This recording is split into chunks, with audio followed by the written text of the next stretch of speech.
Good morning. Thanks for coming. So many of you are probably not familiar with the Quality and Performance Measures Committee. It's one of the committees here at the SVS, and it's chaired by Brad Johnson, and we have a great staffer that keeps us on our toes. And our job is to monitor the national quality initiatives and implement SVS activities in quality and performance measures for vascular intervention. So that's why we're here to talk to you this morning.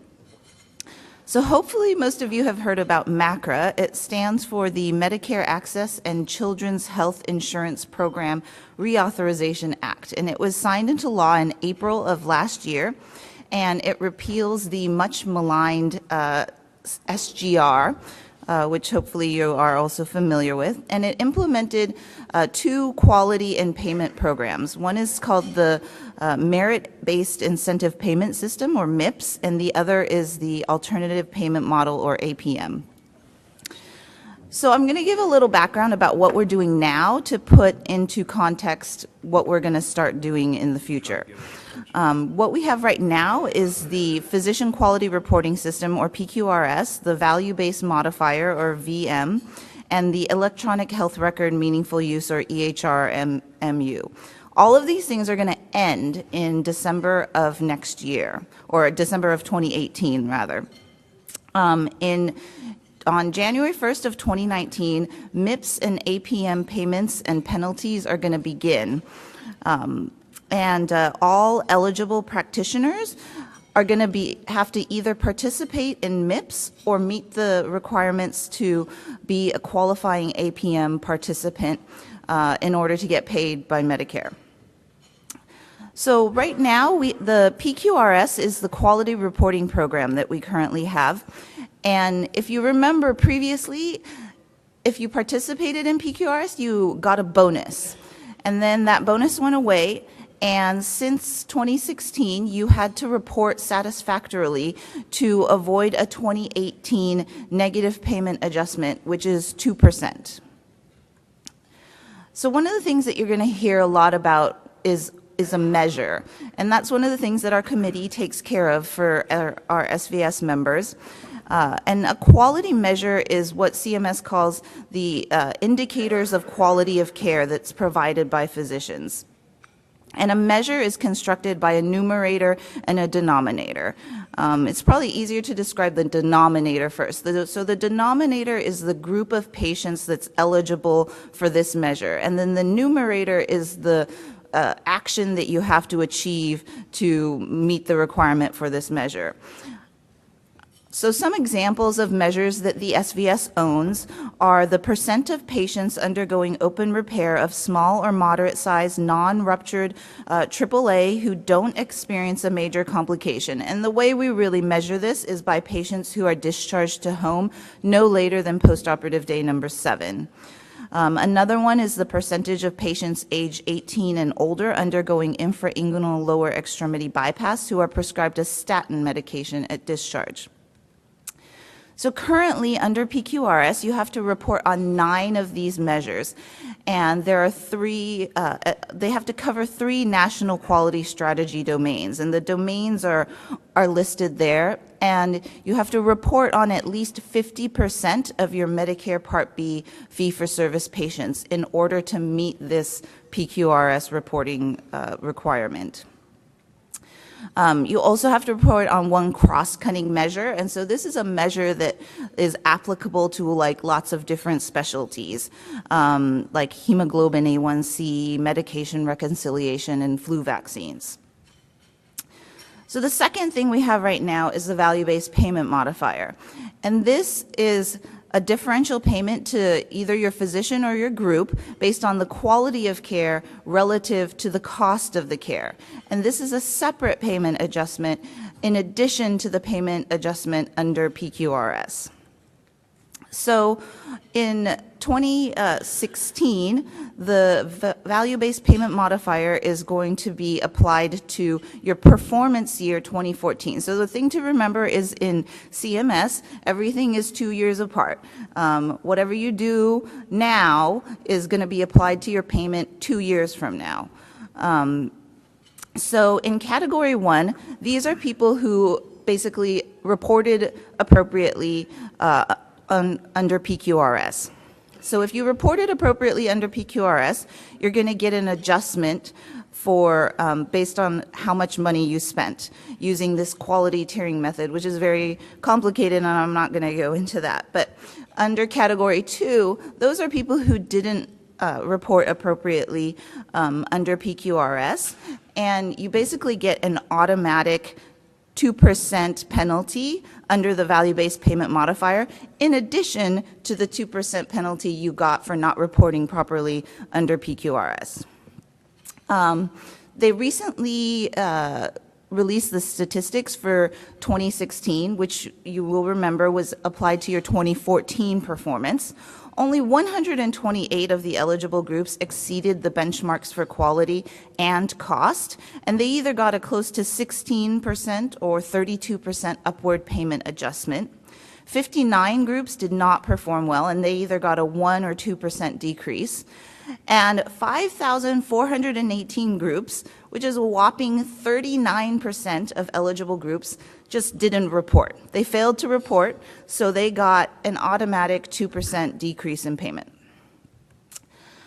So recently, the MACRA proposed rule for how they're going to start implementing this was released in April. It's 962 pages long, and they renamed it the Quality Payment Program. And as you will recall, it's going to be implemented in 2019, but that payment year will be applied to performance year starting in January of next year, so 2017. 4 categories are going to be, so as you recall, under the Quality Payment Program, you can either do MIPS or APM. So under MIPS, there's going to be 4 categories that are going to calculate your overall MIPS score. And those 4 categories are quality, resource use, clinical practice improvement activity, or advancing care information. So in this, in 2019, the quality part of it is going to account for 50% of this score. That's actually going to go down over time to 30% in 2021. For 2019, you have to report on a minimum of 6 measures, which is actually less than the number of measures you have to report under PQRS. You have to report on 1 cross-cutting measure, and they're putting an emphasis now on outcome measures if they're available. And they've taken away those domains. So it's a little bit easier. The second thing is the resource use. That's going to account for 10% of your score in 2019, and that's going to go up to 30% in 2021. And they basically just look at your claims data. You don't have to report anything, and they look at your total per capita cost for all attributed beneficiaries, and then figure out, how much you're spending per beneficiary. And they will sort of control it by comparing resources for similar care episodes and clinical condition groups, and they have 40 episode-specific measures for specialties. So, they try to account for, increased spending for different disease processes. And then the clinical practice improvement activity is a totally new, different thing. It's going to account for 15% of the total score, and you have to have 1 activity to meet the requirement. And you basically get bonus points if you do more activities. And there's going to be 90 choices, and they're focused on care coordination, beneficiary engagement, and patient safety, and they're ranked at different levels. And so you get a higher score and you get bonus points depending on which ones you do. And then finally, there's advancing care information, which is 25% of this total score, and it replaces what we currently call meaningful use. You're going to have to report a customizable measure that reflects your use of the electronic health record. And there's an emphasis on interoperability and information exchange.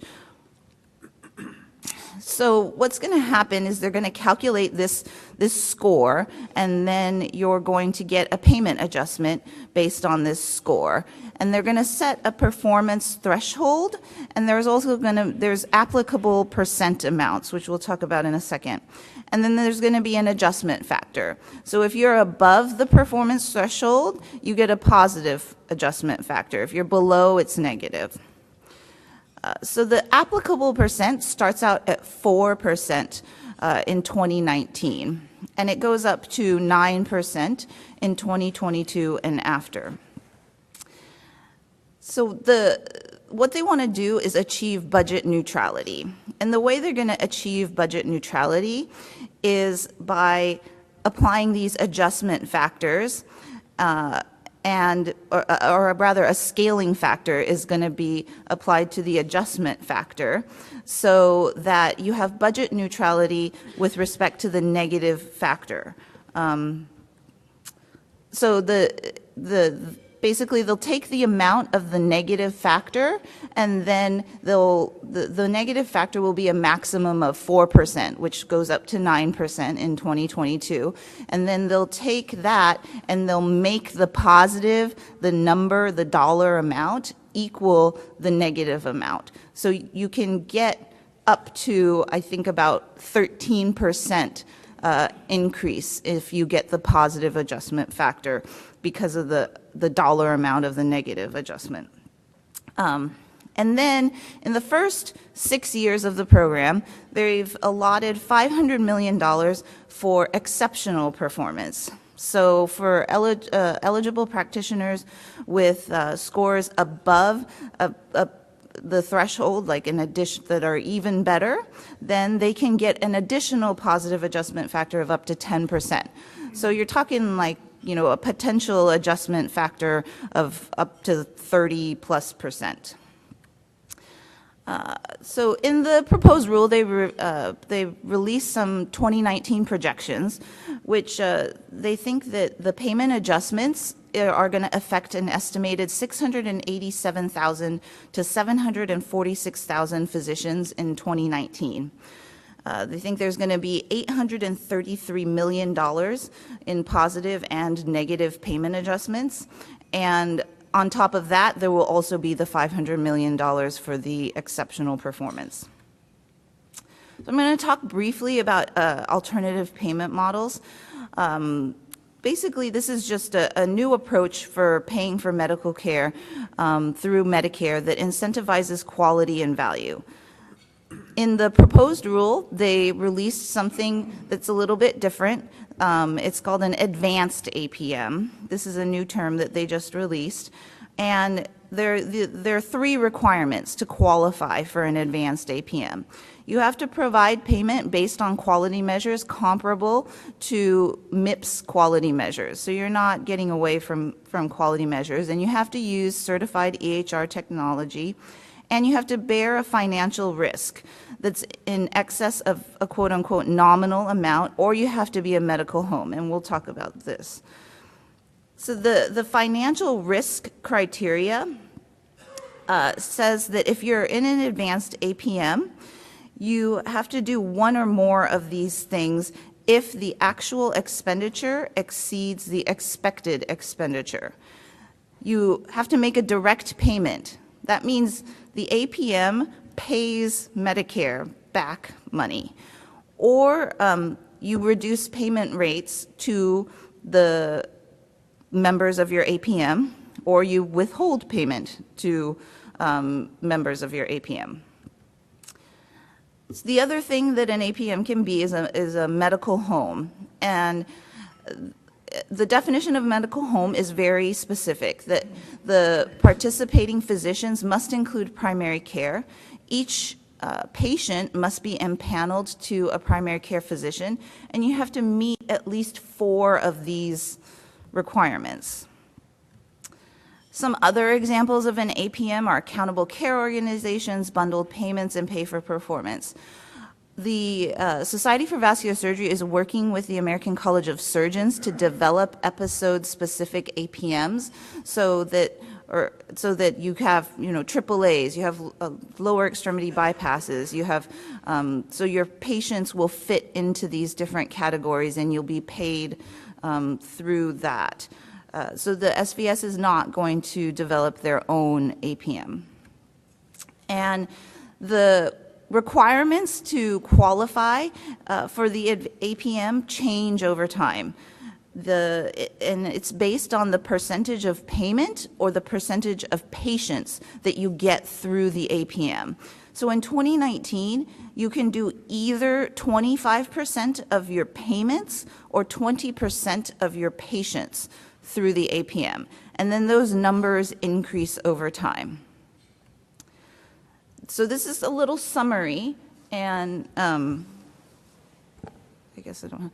So if you're not in an APM, you have to participate in MIPS.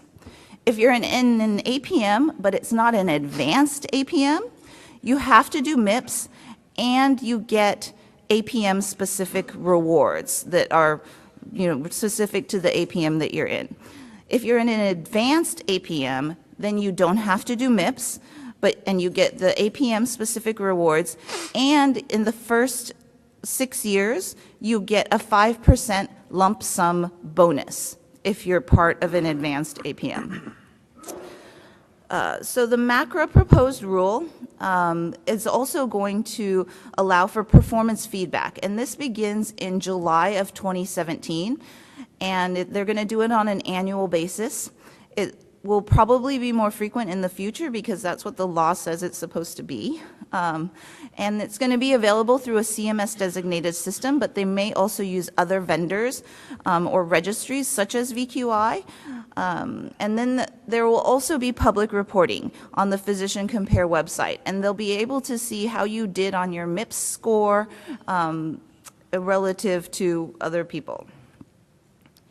This is another summary.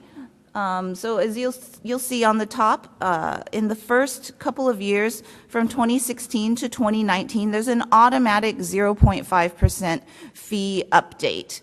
And that fee update is going to go away in 2020.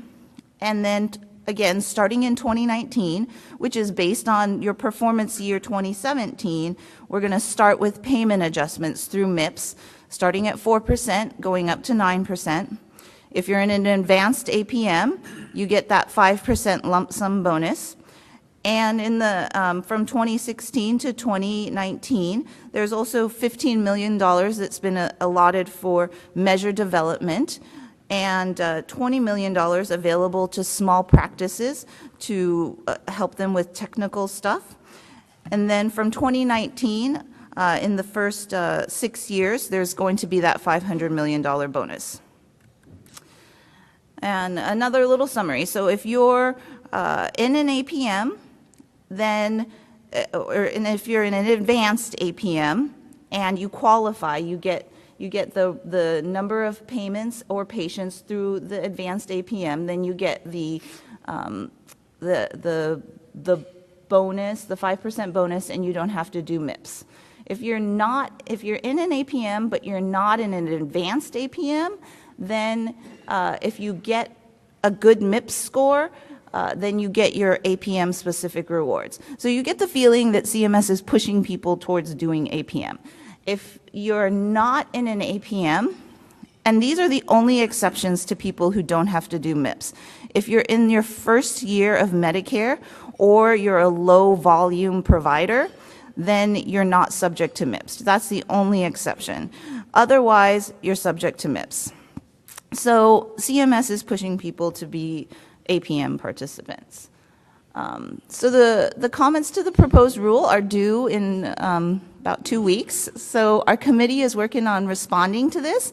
If anybody has thoughts or wants to give us help, we'd be happy to listen. Thank you.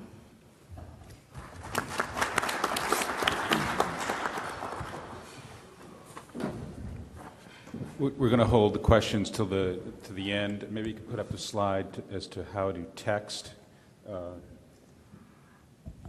know if that'll go up or not. But yeah, could you put up the slide on the text? Right. Text 22333. And for the questions, we'll do a panel discussion at the end of this session. Yeah, good to see you. Very good. So that was very informative, Karen. Thank you. And the second speaker is Brian Johnson, who will talk about impact of vascular surgery practice tools for SVS members. Brian.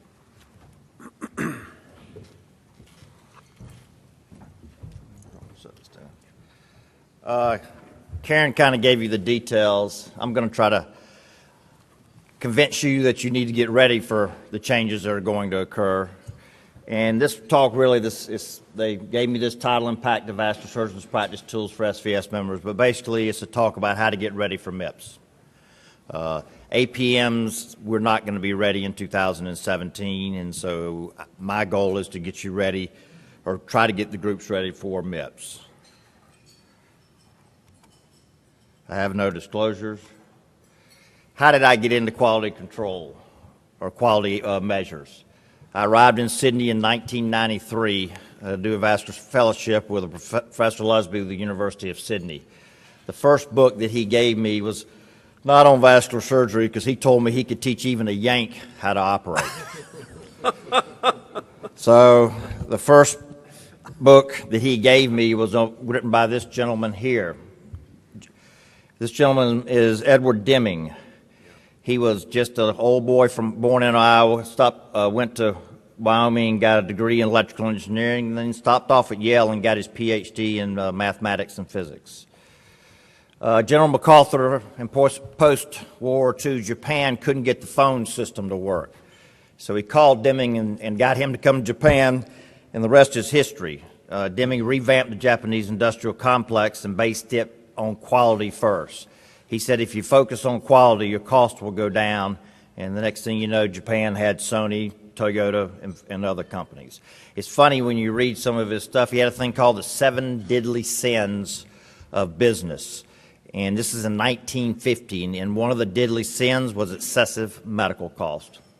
So he realized it was a problem for business back then and is a major problem now. This is a statement that he said, massive training is required to instill the courage to break with tradition, and we are at that point now. Fee for service is going to eventually disappear, and it's going to take a lot of effort to switch over to this new payment system. I would like to have a picture of Jack Cronowit up here because he's going to be our Deming. And he's already been leading the charge by creating VQI and helping us prepare. And as I go into my talk today, I'll tell you a little bit more of what he's done to get us ready for MACRA. So now to the meat of the talk. So how are we going to get ready as SVS members for MIPS, for MACRA, and the things that are occurring? Also, funny thing, when the new report came out in April, they've changed it to call it the Quality Payment Program. That's what the way they've reworded it. First thing is, if you haven't signed up or you're not participating in the Vascular Quality Initiative, I would do it. As Bruce Perler mentioned yesterday, it's one of the first qualified clinical data registries, which means it can report directly to CMS. The other thing that I've been talking to, so I've been making phone calls as I got ready for this talk. So I've called friends of mine that are in private practice. I've called people in academic groups and everything, and I said, how are y'all getting ready? Some people are hiring consultants. Emory, their big faculty physicians group, they're hiring a consultant. Our University of South Florida, they're thinking about hiring a consultant to get ready because we're unsure how to get ready. But the consultants, they know. As Ann Phelps says, MACRA is a game changer. And she mentions it's going to disrupt the whole system. And so we need to get ready. Other comments have been, while they roll out MACRA as a long-term project, positioning your organization for payment changes needs to begin well before the initial effects are felt. So if you haven't hired a consultant, you probably should have hired a consultant a year ago. But you need to get ready for these changes that are going to occur. So again, what are the pathways to get ready for different vascular surgery practices, private, academic, or if you're hospital employed? I don't have all the answers today for you, and hopefully soon I will, but I'm going to try to get you started on that pathway. The first thing, as Karen mentioned, we're going to be reporting 4 different things. We're going to report quality, advancing care information, which is basically your electronic medical record, clinical practice improvement activities, and cost, which is just claims data. these are the reporting options. How can you report it, you know? And so that's the reason VQI is so important, because it can fall under all these different categories to help you get ready. So again, VQI, which is a qualified clinical data registry, will be very important, and these are the other methods that you can use as your reporting options as a big group. So this is kind of an algorithm which I haven't completed yet, and it's how to get ready if you're in private practice with a group of 3 or 4 or 5 vascular surgeons. Quality is going to be pretty easy. If you're participating in VQI, they're going to report for you. Advancing care information and clinical practice improvements, we're still working on how that's going to occur. I believe that VQI with M2S ought to develop a method to report advancing care information and clinical practice improvements together. I talked with Greg Lane yesterday, who's the CEO of M2S, and he agrees that if you're participating in VQI, we ought to figure some way that that reports for you. Yet, I feel that the private vascular surgery groups, they're in the best position. If they participate in VQI, they control their costs, their data, and their patients, and they can make decisions. And I'll show you why. When I show you an academic model, I'll show you why we're in a little bit harder spot.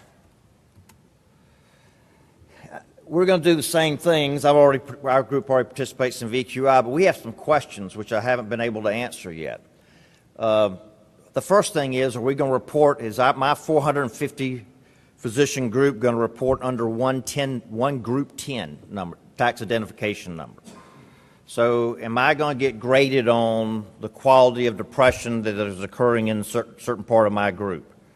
Or are all those things that I've worked so hard on quality going to be kind of shunted to the side, and I don't have the answer to that? That's the reason I'm interacting with our practice group leadership to determine how we're going to report. The other questions are, where's the money going? In a big practice group like this, if we get penalized, as Karen told you, a lot of groups just kind of ignored everything and they got a penalty. Who's going to pay the penalty? And the numbers add up. I'll show you a slide later. My group, I calculated for 2019, we got 5 vascular surgeons who are busy with our Medicare collections, and it's going to cost us $250,000. Or we can make $200,000. The other thing which is important is make sure your data is correct. This is an article that talks about VQI compared to NSQIP, and it wasn't comparable. The particular problem they had in here was if you would have used NSQIP data to report your outcomes, you would have got pinged because they would have said you had too high of a rate of unplanned return to the operating room. And as you know, as vascular surgeons, we do a lot of cases where we plan on coming back to the operating room and do another procedure. NSQIP didn't catch that, VQI did. So make sure the data that you're using is correct data. Garbage in, garbage out will occur. So these are the things I'm hoping to do in the near future, is to get VQI to work with M2S and be able to report advancing care information, our clinical practice improvement activities. That way, if you join VQI, you'll be ready for MACRA and you'll be ready for the changes that are going to occur with MIPS. We're already doing clinical practice improvement activities. Karen, this is an article by Karen, and they were already working on this in their region. They've already improved the use of antiplatelet agents and statins in their region already. So we're already doing those things that Medicare would like for us to do. What about people that are working as an employed physician for a hospital group? I called a friend of mine, he's in solo practice at Memorial Hospital with HCA, and I said, what are you doing to get ready for MACRA? He says, well, I'm waiting on SVS to tell me what to do. Or I don't know. Well, what the things you should do if you're a single employed or if you're employed by the hospital, you need to go talk with your chief medical officer, your hospital CEO. You need to ask them, can you participate in VQI, and then you got to try to get them to pay for it. Because it's not, right now I'm funding our own nurse abstractor for VQI. So the question is your group or is your hospital going to hire a consultant to help with things? And as I mentioned before, who pays the penalty and who gets the bonus? In my group, $175,000. And the good thing today is hopefully Stephen Montu is going to answer some of our questions for us at the end of the talk about how he is getting his physicians or vascular surgeons ready for the changes that are going to occur. These are just some other tools that, as mentioned before, VQI is a major tool that we have, and Bruce Perler mentioned it yesterday. It's one of the first qualified clinical data registries, and so we're kind of ahead of the ball game. Jill Raythorn, who's our staff liaison, works for other medical societies, and she will tell you VQI has put us at the forefront, and we'll be a lot better prepared for these changes. Other societies aren't near, or other surgical societies aren't near as ready as we are. Just a slide talking about the fact that 50% of your reporting is going to be on quality. VQI will help you meet this requirement. These are just a list of the measures that the committee, the Performance and Measures Committee, has developed. What about the role of our clinical practice guidelines and how his SVI guidelines can help? Well, the big thing is we have guidelines, and they're mainly going to help with APM or alternative payment models in their development. The other thing that CMS likes about our guidelines is we cross multiple specialties, and they're looking for collaboration and groups that are going to work with other groups. So like I said, APMs, they're not going to be ready come January 1st, 2016. Probably some of the family practice groups or home groups will have that, but vascular surgery will not. We currently, as Karen mentioned, we've partnered with the American College of Surgeons, and they've hired a big consultant, Brandis, to help us develop EVARs, carotid endarterectomy, PVI, and also hemodialysis on this. So what can you do as a vascular surgeon in your community? Well, I'm hoping what we're going to be able to develop is we're going to develop APMs in which, if you're in private practice and 4 or 5 surgeons in Savannah, you'll be able to take that APM to your payer or your hospital and partner together and say, I can take care of carotid disease, I've got guidelines, I've got my claims data, I know how much it costs, and I can do this for this price, and I'm going to do it very well. And if you can go before the cardiologist go to that hospital and tell them the same thing, you're ahead of the ball game and you'll be ready for APMs. So this slide just reminds me to keep my head up. When you get a report, 950-page report to read, you get lost in the minutia. And you say, God, this is just, it's so, like most of the senators said, they read all these requirements and they said, we're just going to ignore them. You can't ignore this. It's a lot of money is going to be involved. And going back to Deming, as vascular surgeons, we're focused on quality care. That's what we want for our patients. And like Deming said, if we will stick with the idea that we're going to provide quality care for our patients, we'll be ready for MACRA, and we'll be successful when it comes to or at the forefront of the quality payment program. Thank you.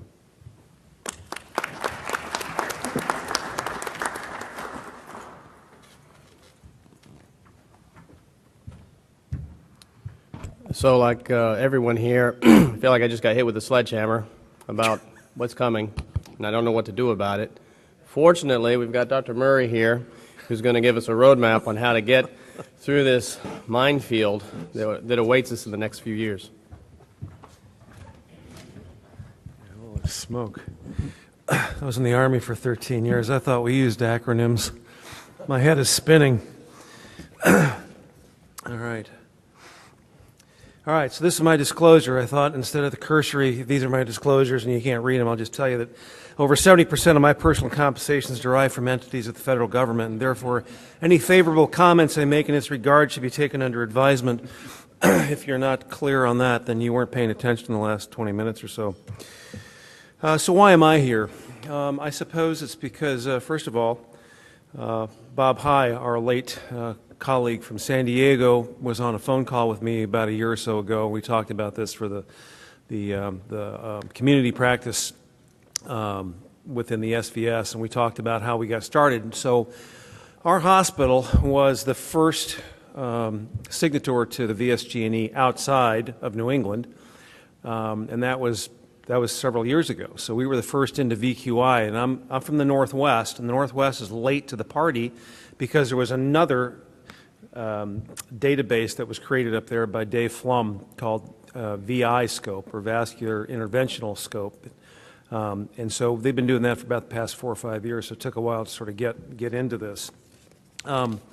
Nevertheless, the reason why we went in is that, and these are the reason why we went in is that all politics are local. And the impetus for us getting in, and I don't remember what the particular entity was, but right now, what you just heard was a big stick, all right? And what we went into was we'd like to have this database, we'd like to get these things. We were all starting for all the right altruistic reasons. And at the particular time, and I don't remember what the issue was, but the CEO came to us and said, okay, what do you want? What do you want? I said, well, I'd like to have a database, and I'd like to have this. He says, fine, you got it.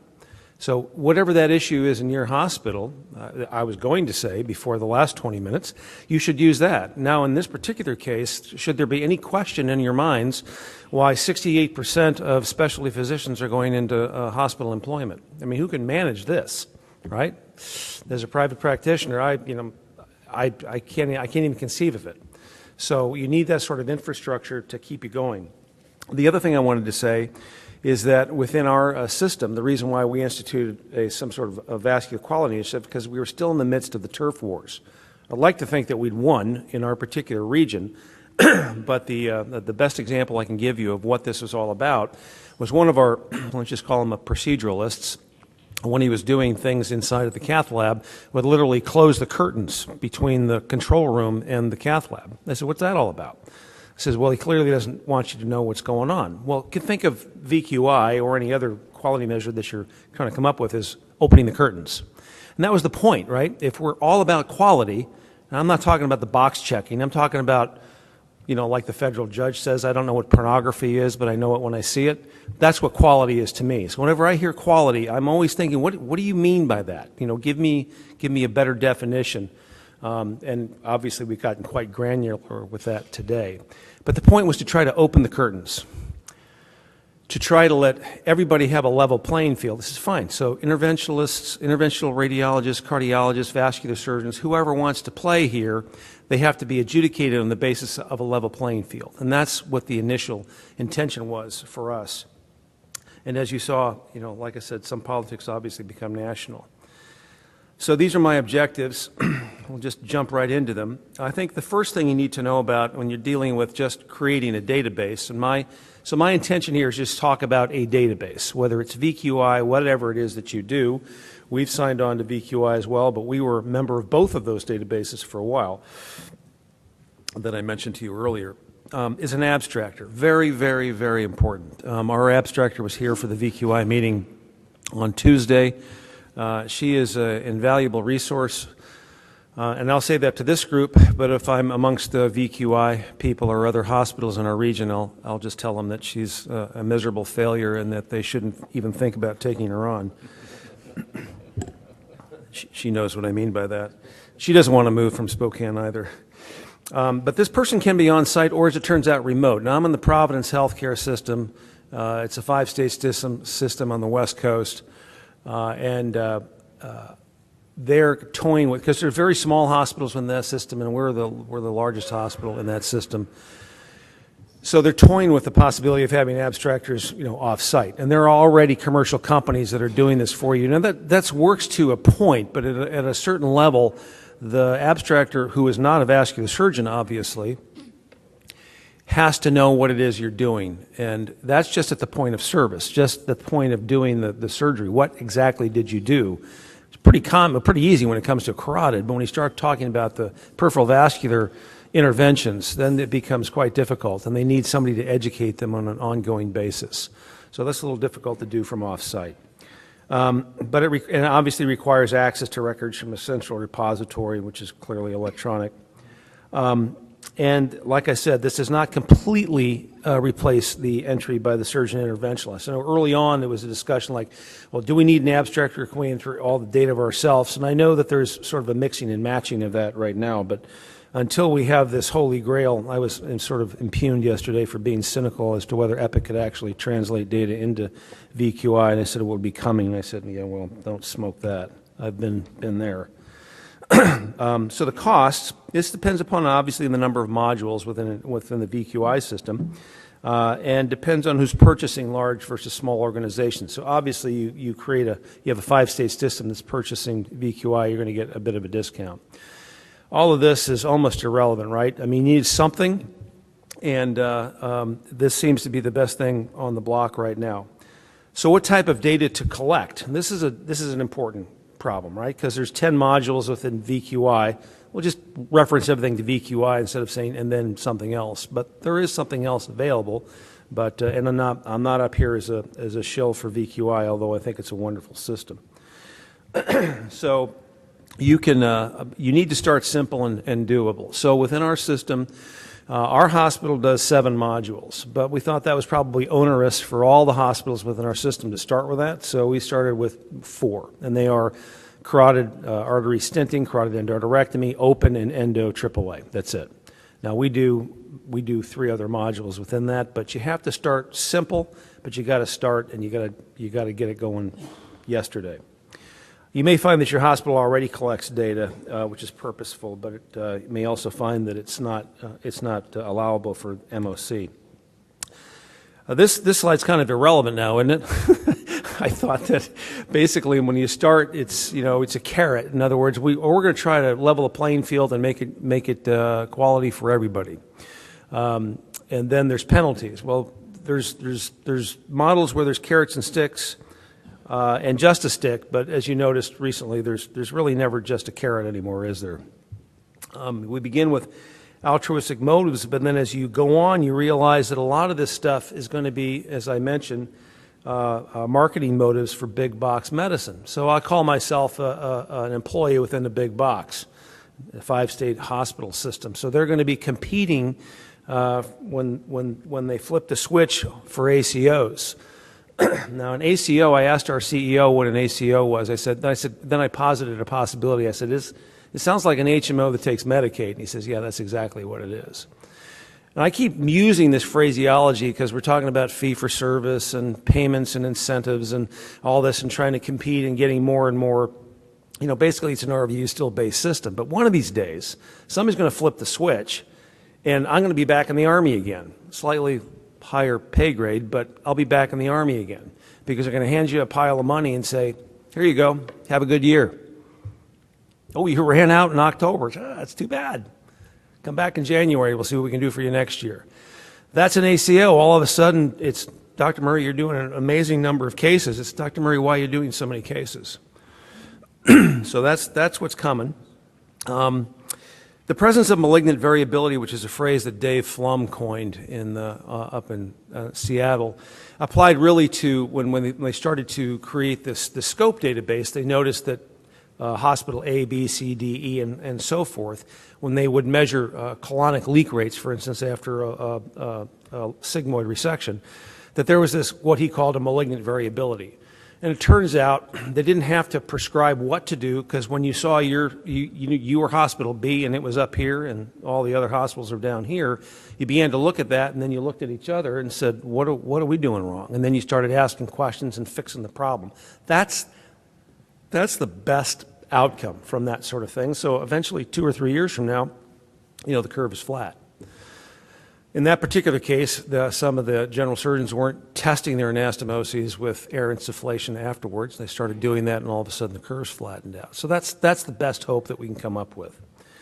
So the goal isn't to make everyone do the same thing, but only to have more consistent and desirable outcomes. So my conclusion is that you need to start yesterday, obviously. You need to figure in the cost of these professional abstractors and to start simple. And in order to sell this to everybody, the folks that aren't in the room and the thousands of them that are not at the meeting, to try to translate this stuff to them, we need to emphasize the benefits, frankly. I wish there was some way that we could tell them what the value added is. Value added to me is like, if I check a box, it does something for me that I already did, now I don't any longer have to do. I mean, we're all check the box fatigued at the end of a day. I'm starting to get arthritis in my finger from clicking the mouse. I wish there was some way to get past that. I'm frankly too too cynical to believe that that's possible. And we need to be prepared for more and more scrutiny and somehow get ahead of the wave. And that's what this is all about. At my level, so this was quality improvement for dummies, and the other stuff was like quality improvement 501. I think I wandered into the wrong classroom, and I think I'm just going to audit this one if you don't mind. So, thanks.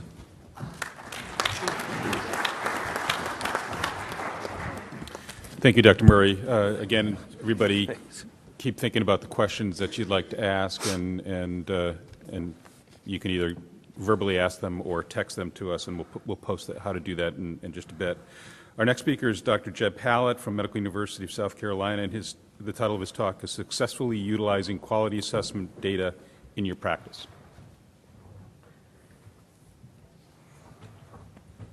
Thanks, Jeff. Good morning. I don't know whether to get up here and give a eulogy to American medicine or continue this conversation, but Karen Wu leaned over to me and she said, I don't think I would become a physician if I were a young person now. But I can tell you the young people now are very enthusiastic about medicine. And I've had an opportunity or a privilege over the last, 30 years, 35 years of my career to be in a number of situations where quality improvement was a methodology that we worked on. And I recently joined my colleagues, Tom Brothers and Toyoy Sadowski at the Medical University of South Carolina. I've been involved with the Vascular Quality Initiative from the very start when I was the director of the Vascular Care of Maine program, and then moved to Charleston, South Carolina, where I've been working in this area. Guess we don't want that. Let's go here. Disclosures.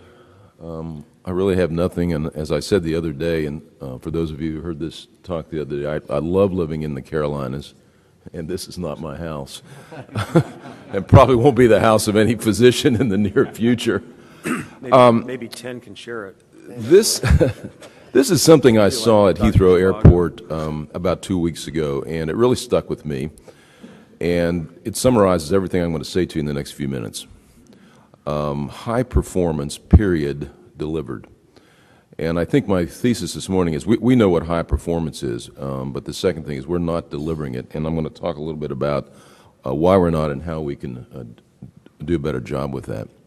So I'm just going to touch on the difference between actually identifying best practices and then delivering it.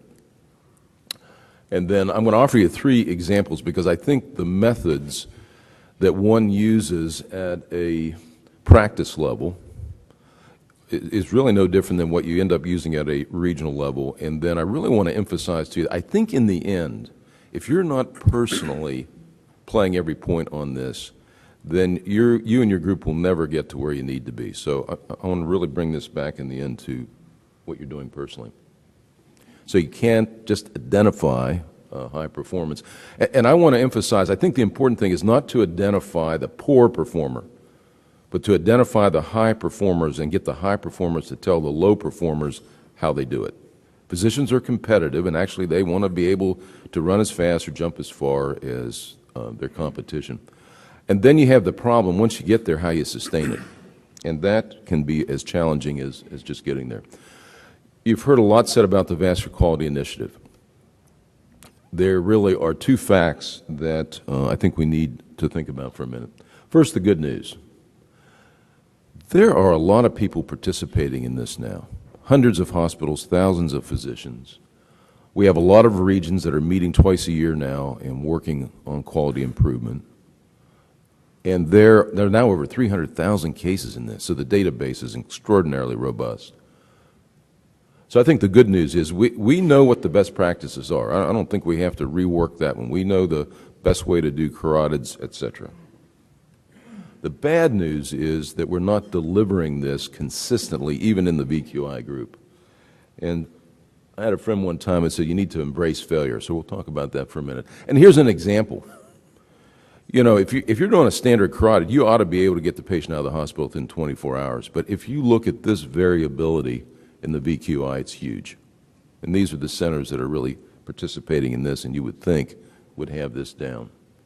And look at the spending per Medicare beneficiary across the country. There's huge variation.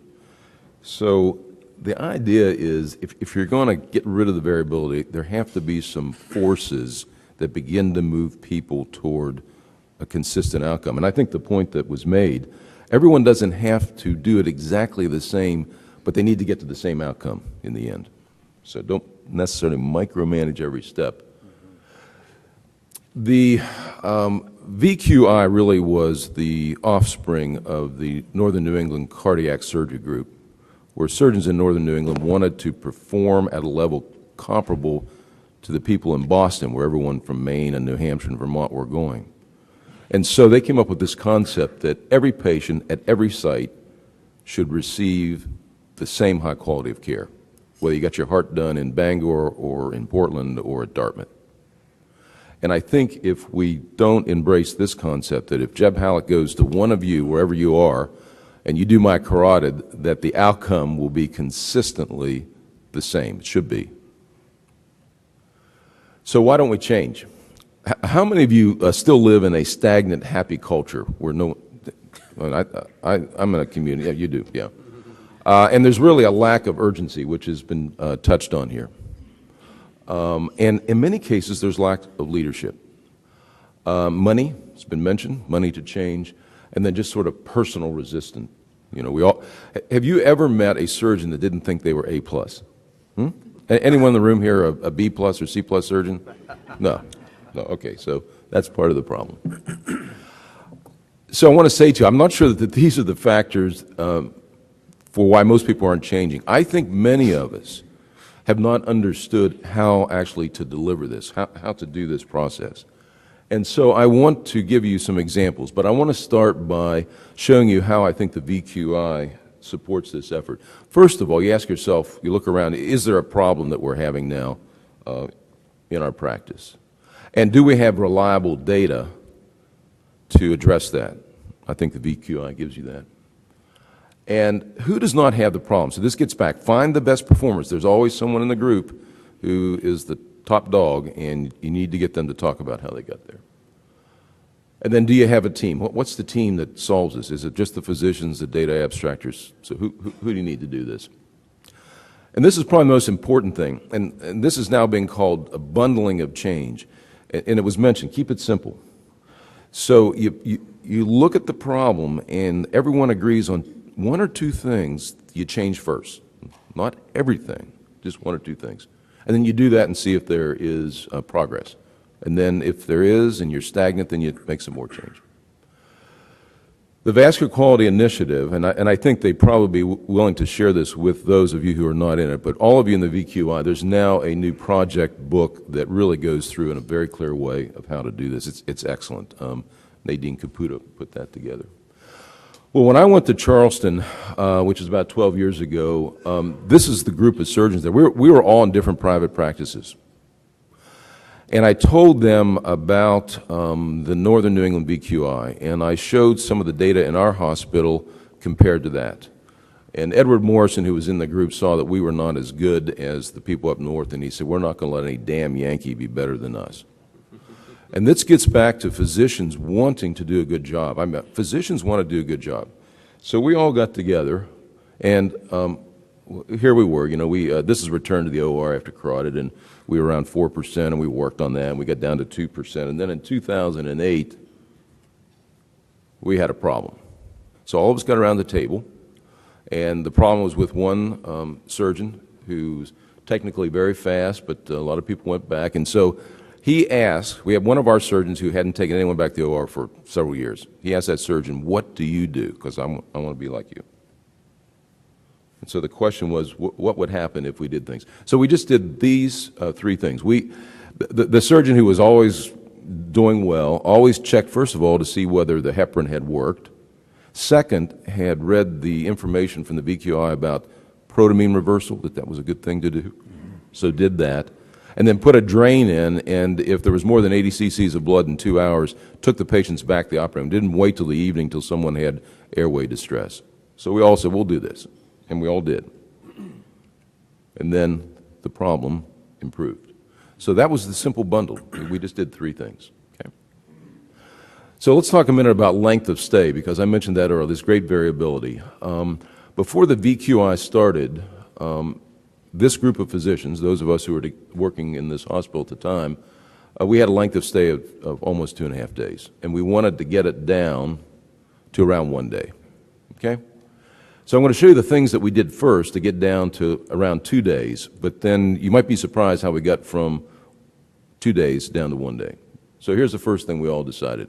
We're going to tell the patients and families that if you had a routine carotid, you're going home the next day at noon. If you didn't have a ride home, we'd actually pay for a taxi to get you home. But if everything was going well, you were going home at noon. So we started with that.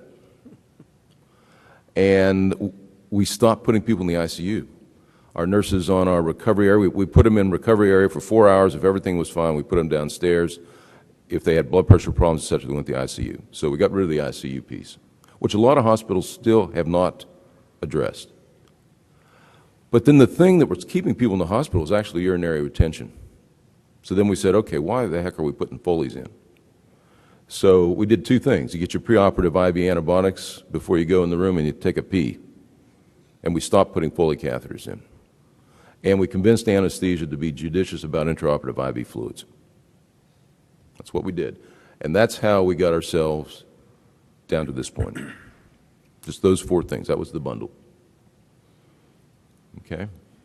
Now, we met regionally recently, and you can see in our region, all the hospitals are in the bottom. Most hospitals are really spectacular on this. But there was this one outlier. So, at time for transparency, so I said, I don't know what's going on at this hospital, but, you know, maybe that hospital can learn from the rest. The surgeon in this hospital, who's an excellent surgeon, actually spoke up, and he explained why he still put people in the ICU, et cetera. But you could tell he was looking at the rest of the data thinking, I can probably move toward these other surgeons because I trust them. Let me give you one final personal journey. Golly, I thought all my patients were on statins, who could be on statins. But here was the data, 85% or more. So what's going on? So I decided I was going to play every point. So what is every point? Now when I sit down in the room, the first thing I do in the EMRs is to look and see if they're on a statin, and I actually ask them if they're taking it. And I've been surprised how many people, even though they're on it, aren't taking it, or doc, I ran out of my prescription. I fill the prescription then. I don't tell them to go back to their PCP to fill it. And if they're not on a statin, why? And we talk about the benefits of statins, not only the cholesterol piece, but the anti-inflammatory piece, and we talk about the nitric oxide piece. And then I start a statin, and I'll let the primary care doc know that. So I play every point now, and now it's not 85%, it's right up at the top. But that's what I had to do personally to get up there. I thought I was better than 85%, but I was not. And this is the final point I would make. You get to a point of better performance, and then it becomes stagnant. And if you want to go up to the next level, you've got to put another step in this bundle of change. So it is a continuous quality improvement project. So these would be my takeaway messages. Improving quality is not just collecting the data and being transparent. It's actually using active processes to make a change. And the same principles of this change apply to small groups, large groups, and to you personally. And I think these new SVS VQI guidelines should help all of us advance our skill. So just remember, we know what high performance is, and now we all, I think, have to learn how to deliver it. Thank you.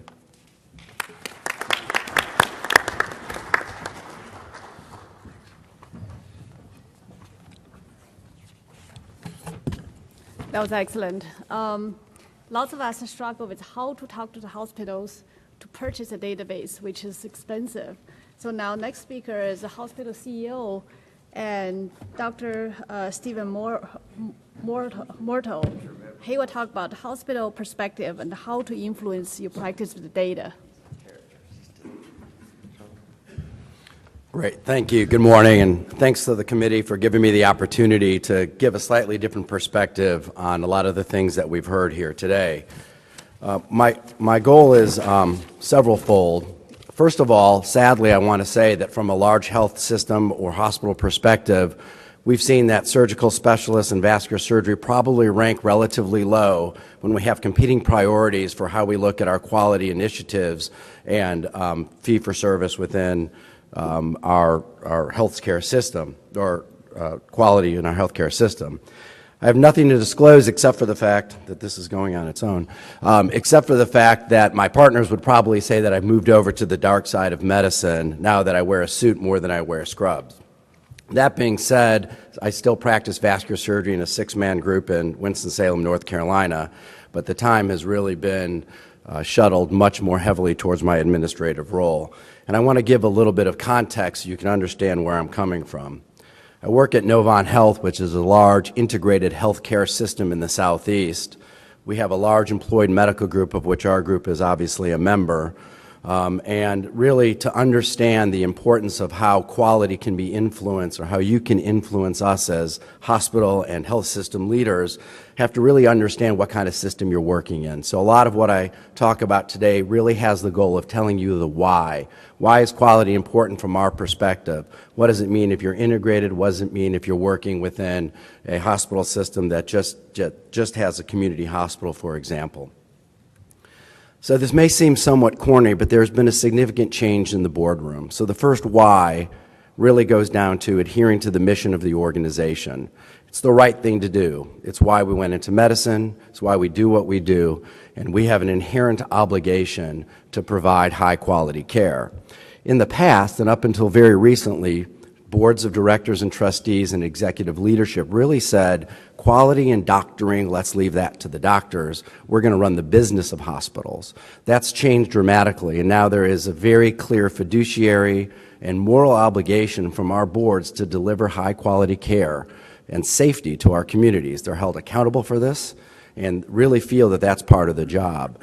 And I think that it's important for us as practicing physicians to recognize this, as we can always go back directly to the highest level of leadership of our healthcare systems and really understand and dissect that a mission to many is not a plaque on the wall or something that's buried within the annual report, that it has very important meaning. Second is safety. There's a recent report in the British Medical Journal last month which talks about medical errors abstracted through CDC data may be the third #1 cause of deaths. Now, there's a lot of holes in the methodology that they use, but I think the point is important. From our perspective, we have to adhere to first do no harm, which is also from not only the physician standpoint, but from the hospital system. Once again, we are inherently obliged to provide safe care. Let our communities know that when you come into the hospital system, we're going to do our best to take care of it. So as we look at what quality initiatives you choose to measure and bring from a hospital side, putting safety, process improvement, reduction of error, and really showing that the high-quality outcomes can be delivered is paramount. The next really comes down to certifications and centers of excellence. This is a nice little package that we can put together and really requires high-quality data to be presented. There's multiple factors that are very interesting to me and the hospital leadership. First of all, of course, is that we have a methodology that we can be certified to say that we are a stroke center of excellence or possibly an aortic center of excellence with certification, where quality is built into the accreditation. So the stamp means more than just a marketing tool. There is the marketing side of it as well, too. It provides a competitive advantage, and it lets the community and the patients know that there is a seal of approval. So taking our quality data and putting that into CMS reporting, for example, for carotid stenting, and more than likely we're going to see increasing payer strategies that align towards narrow networks. We're seeing that already. So we have joint replacement centers of excellence that require us to be certified to a certain level. So keep that in mind as we talk about developing carotid or stroke centers of excellence and aortic centers of excellence. So the big question is, what does this mean from a financial perspective? And we've heard a lot of discussion of how this impacts specifically at the practice level. And as confusing and as arduous and as long as the presentations can be, it's just as confusing and difficult and also impactful at the hospital level. So take, for example, this current formula, which is supposed to be, quote, simplified, which shows the aggregate payments for excess readmissions, which shows what I consider to be a quite complicated formula. We're also in the exact same position as at the individual practice level, where we're now in penalty phases across the board with our payers. It's extremely relevant to us as vascular surgeons and us as hospital leaders for you as vascular surgeons, because this is our patient population. Without going into too much detail with regards to each of these initiatives, I will stop by saying that there are essentially three main categories of hospital-based payment reductions, which I will call them currently. One, obviously, is a hospital readmissions reduction program. Right now, this is in its growth phase. We're seeing this specifically identified with payments that actually started in fiscal year 2013 around specific conditions. Right now, there's no specific vascular conditions listed here. It's pneumonia, congestive heart failure, joint replacement. But I highly anticipate and have certainly heard that AAA and possibly carotids would be next on the list of something that is relevant to us. The next two, the hospital value-based purchasing program, has similar constituents to the practice-based or individual value-based purchasing program. We're in a penalty phase. Hospital-acquired conditions, and both of these on the safety domain, which is shown here, really show us specifically where we might be able to impact improving this. There's a whole category of about 30 measures called PSIs, or patient safety indicators. These fall under the safety domain. And some of the things that are coming to be measured include return to the operating room for hematoma drainage, the ones that we're already used to, catheter-induced infections, central line-induced infections, and surgical site infection. Now, over the next several years, at least by the current proposed rules, those are focused, surgical site infections are focused on very specific surgeries. Once again, I expect that to expand significantly. So what we want to hear is, what are we doing as vascular surgeons, what are you doing to improve on these outcomes, and how do we prove that with quality? One other thing I want to highlight here is that as you see the transition in what was being measured on the value-based purchasing, there is a very high percentage, a quarter, is on the patient and caregiver experience. You know, I want to throw this out here, and I'll mention this in the conclusion, that patient experience, as challenging as it is to impact and measure, may be our best quality measure, as it's the patients that we are serving and how they experience us from top to bottom really is part of why we do what we do. When you actually look at the reality of what's happened, the vast majority of hospital and healthcare systems have fallen into a no penalty or a modest penalty of about 1%. 25% actually were able to have zero reduction. But really, when you translate this to actual dollars for a large healthcare system where our total revenue right now is in the realm of $4.5 billion, this comes out to be a very, very small percentage. So it really begs the question is this humongous investment in infrastructure really worth it? We would say absolutely yes, because the movement towards away from fee-for-service towards value is, as has been mentioned, is clearly here. So let's talk about consumerism. Why is quality? How does the public, how do patients, and how do predominantly those that are paying for healthcare, which is large corporations, view quality?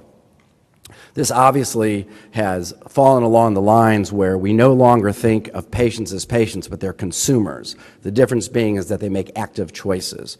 What we are seeing really is that the majority of this is being driven by corporations who have seen their healthcare costs skyrocket out of control. They're no longer going to stand still and say, well, why are we paying so much for healthcare and getting mediocre quality, or we don't know what the quality is, the same way that they would say that for any other labor cost or supply. And these very well-established independent companies such as Surgeon Ratings, ProPublica, and predominantly the Leapfrog Group are really driven mostly by industry and by the need to really derive value for the care. So once again, how do we bring this back to how you impact and influence us? We want to see that the quality that's being delivered falls within these realms. Leapfrog Group, for example, has AAA morbidity and mortality as one of its highlighted measures. That's very relevant, and particularly also from a competitive standpoint when you're looking at markets. Hospital Compare, we know, is now CMS-derived quality and publicly reported star ratings. There's a lot to discuss about that, but it's out there. So just this caused me to pause for a second, and we've looked within our own organization and asked via conjoint studies to our consumers and our patients, what is important to you? And they do list quality as being important, but quality and good outcomes is actually assumed. So when ranking access and dollars spent, and this is confirmed by a study that was published in Health Affairs 2 months ago, actual quality as a driver for choice right now is relatively low. And once again, I don't think that it's because they want poor quality. I think it's that it's just assumed that quality is high. So this is to say, once again, that it is incumbent upon us to prove that our quality is high. So I couldn't resist the Game of Thrones reference here by Winter is Coming, and I really want to put that as an exclamation point to Dr. Johnson and Wu's discussions on MACRA and MIPS. Winter is literally coming, and what I mean by that is in January, all of us and all of you are going to be on the hook for MIPS if we don't have something in place. The measurement period starts in 2017 for payments in 2019, once again to emphasize the fact that you are paid today for what you did yesterday in the healthcare schemes of CMS. So as I wind this up, I do want to talk about the implications of quality initiatives, VQI, NSQIP, and others that may be provided. Why is that important? Well, when I'm looking at this, we use terms like ROI that I learned in business school, return on investment. And I can tell you that it's extremely hard to measure when you're looking at the investments and the financial and manpower resources that are required to support these. I'm clearly an advocate. However, I would say that it is up to us to derive the relevance, and I think that the movements that we're seeing with VQI to make the measurements relevant to payment schemes and to hospitals is important. So as you approach your hospital systems for what are relatively expensive and resource-heavy initiatives, we have to make the decision is it worth it to do something very specific such as VQI, or do we just roll this up under NSQIP, which can also cover all of our other surgeons and general surgeons in particular. Once again, I think that the advantages of being specialty specific far outweigh the more generalized database, but we have to justify that. So I would encourage you to understand and to help your administration understand that return on investment is not just dollars. At some point we'll be able to track that. It's the ability to lead in the process of quality improvement and really stand us up amongst others. So what can we specifically do as I run towards this conclusion? The first is we should be very proud that as a specialty we are extremely introspective, transparent, and understanding that quality is a hallmark of us as vascular surgeons in our society. So be proactive. I can tell you, working with everyone from dermatologists to primary care doctors to radiologists, it is almost always the surgeons who are standing up. We're used to being in M&Ms. We're used to understanding peer review. We're used to being humble and understanding where we have opportunities to improve. It's very unique. So let's take that and raise your hand when it comes to leading quality initiatives for your healthcare system. To us, passion is the #1 identifier of successful physician leaderships within our organization. Coordinate with other health system priorities. So understand what is important, what readmissions can we impact. Our patient population is absolutely chock full of opportunities, as we see. Aspirin use, beta blocker use, control of hypertension, smoking cessation are all current PQRS or other quality measures that impact the whole opportunity for our entire medical group, for example. And that also goes along with impacting the measures that we actually can influence. One thing that really gets missed, I think, and we supposedly have the opportunity, is accurate and complete documentation. So why is this important? When a patient comes to your office and in their EMR, their primary care doctor has listed diabetes, the addition of diabetes plus major PAD or vascular disorders significantly increases the risk scoring. So you actually not only get paid more, but this also identifies the risk-based modifiers and that tell us how we're doing based on risk factors. Keep the patient experience a priority. It's hard to impact, we've learned that for sure, but it is extremely important because many of the payment schemes from the hospital rely on the patient's experience. Once again, I would challenge and be happy to discuss after this that I really think patient experience may be our best proxy for quality. Making the case once again for centers of excellence, which I think that we've always held very close with regards to stroke care, carotid care, AAA care. And finally, defending the return on investment of registries more than just the financial return, which is very hard to measure, but by the fact that we're leading in quality and providing the safest and most effective care for our patients. So once again, thanks for this opportunity, and I look forward to discussing on the panel.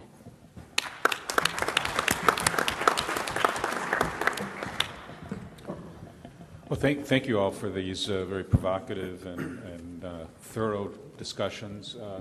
Let me remind everybody to text their questions, and we'll certainly take questions from the floor. I guess I'll start. Could we post the texted questions?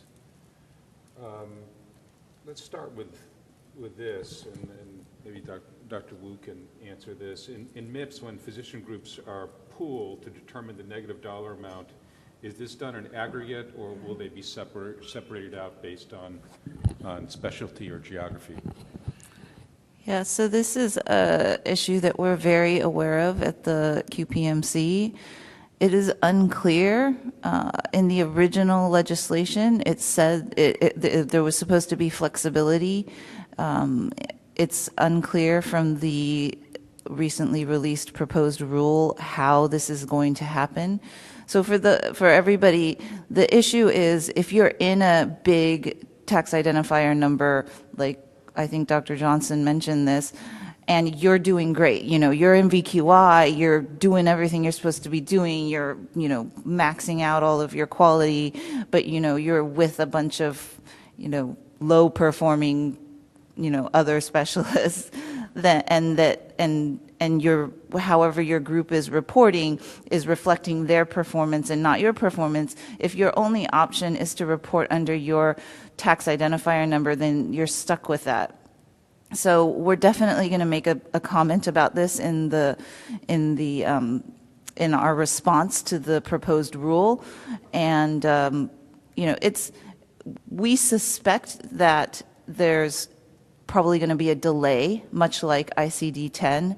I guess in talking to some legislators and people on the Hill and our staffer, and this is, the good thing about this is that this is something that all physicians can agree on. We're not fighting with cardiologists or radiologists or anybody about this. Like, we all agree that nobody is ready for this and that CMS is not even ready for this. So we suspect that there will be a delay, but that's to be seen. Question that I know I've struggled with in my own institution, and maybe Dr. Motel can answer this. What should I say to my hospital administrator to convince them that I need to purchase VQI or another data collection system? I would go back to sort of the hallmarks of what I discussed in the talk, and once again, I wouldn't discount these. First of all, I think it's important to understand, and hopefully you're in a healthcare system that is mission-driven, that this is the right thing to do. And when we see individual groups or sections or specialties stand up to want to drive this, that's a big motivator, and it's very easy for us to open up the pocketbooks. That may not be universal to where everybody is, but don't discount that. The second is go right towards the competitive advantage. Those that look at their data, that can provide, that can actually show that they're certified and transparently exhibit better outcomes are going to hold that advantage, particularly if you're in a competitive market. And I think that this occurs both at the group level and at the hospital system level. And also, I think, once again, there are a lot of things that we can directly impact with regard to the overall at-risk dollars that we have. Once again, I would say, unfortunately, when looking at the whole book of business, primary care is really where almost all of our efforts are going with regards to infrastructure. But I think we, particularly as a specialty over general surgery, over interventional radiology, maybe or maybe not cardiology, really have a unique captive patient audience that is that CMS, Medicare audience that has lots of medical problems. So they're expensive, and by showing them that we're documenting appropriately, that we need these databases to identify our outcomes, which also measures drug use, for example, really gives us the leverage. And I think that that's a compelling argument. Is it going to win every time? Probably not. I'm going to just take the privileges of holding to ask a question. So if the group already have a different quality database, do I have to purchase VQI? Maybe that's open to all the panelists. No, you don't have to purchase VQI, but so you have to report on those certain measures. You have to report on 6 measures. So you basically have to look through there's these giant databases of measures, and if you find measures that are reported by your registry, then great. The good thing about VQI is that VQI directly communicates with CMS, because right now VQI will report your PQRS measures for you, and the advantage of VQI is it's the QCDR term, the Qualified Clinical Data Registry. That gives VQI an advantage because we develop those QCDR measures and they don't have to be approved by a third party. There are these other third parties, NQF and the other one escapes me right now, but they have to approve the measures to be used. But the benefit of the QCDR is that we dictate them. So we on the QPMC try to devise measures that basically everybody can achieve or everybody should achieve. And they're automatically approved.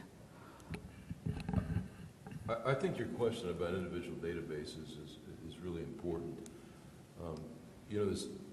There are a lot of centers in this country that have had databases that have made major contributions in the literature, and some of them want to stick with those databases. But my comment to that would be, in talking with Ann Burnett at South Carolina Blue Cross Blue Shield, they're not far off from saying to vascular surgeons, these are the approved databases, and if you're participating, for every $1 you charge us, we'll pay you $1.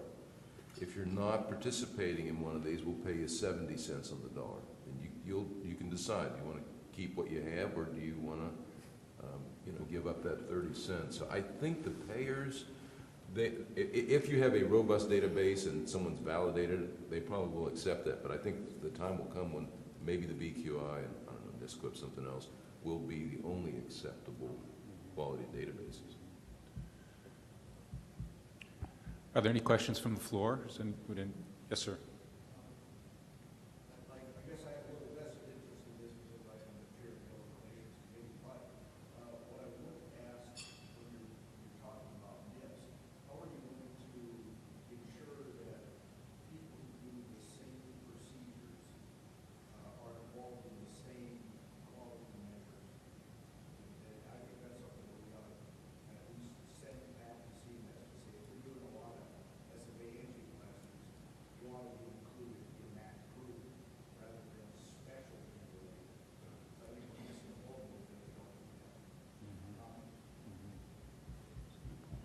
That's a good point. Right now, the legislation does not address that. But if you were somebody and you knew you were a low performer in some measure, then you just don't have to report that measure. Exactly. Any other questions from the floor? I just want to make a comment. I see someone asking whether the VQI will help in this process. I don't know the answer to that yet. The VQI exec group is meeting this morning, and I'll be going there, and I certainly will carry this message. The VQI needs to remain relevant to what you as a practitioner needs, and if it remains relevant, it will be sustainable, and if it isn't, it won't be sustainable. So I think that the VQI is dedicated to being relevant to what you need in your practices. But for those of you who are in VQI, when you get that semi-annual regional report that has all of those different things in it, many of those are related to the measures, to the QCDR approved measures, and that's why they're in the regional report. One of the text questions is, I think, a good one. They're all good, but this one I think is interesting. And will there be a lead-in phase prior to 2019, so I can send in data and see how the group is scored, so to get a sense of how things are going before potentially being penalized? No, the legislation doesn't have that in there, but that's an excellent point. I think we should make that point on our response.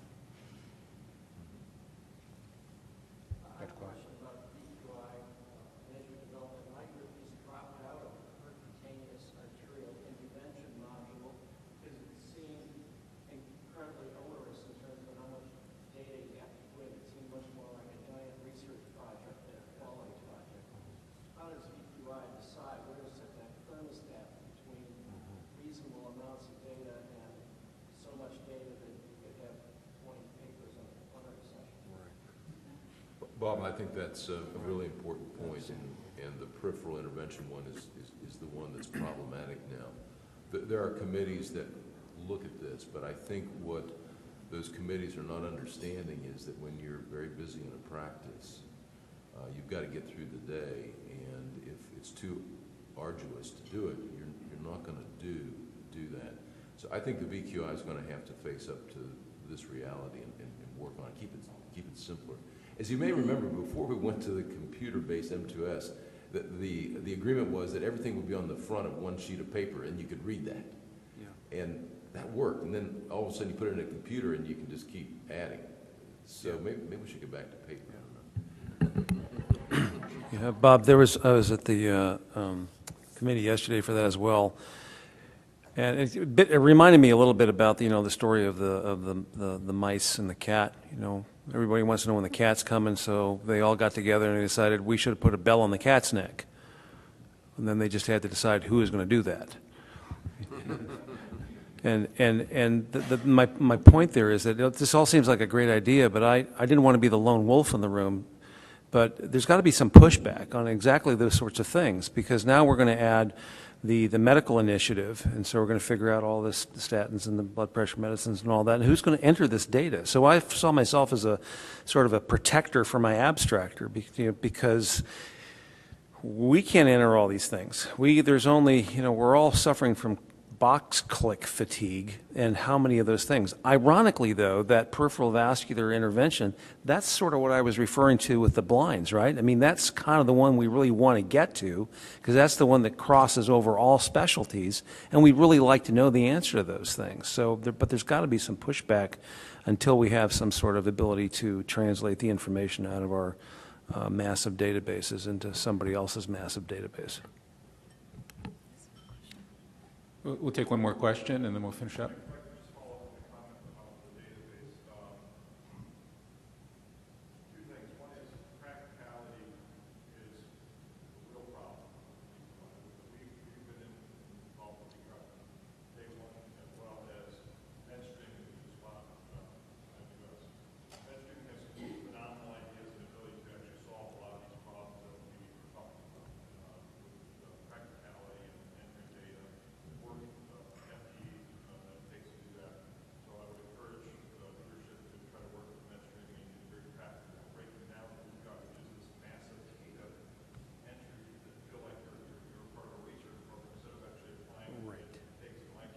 Mission creep.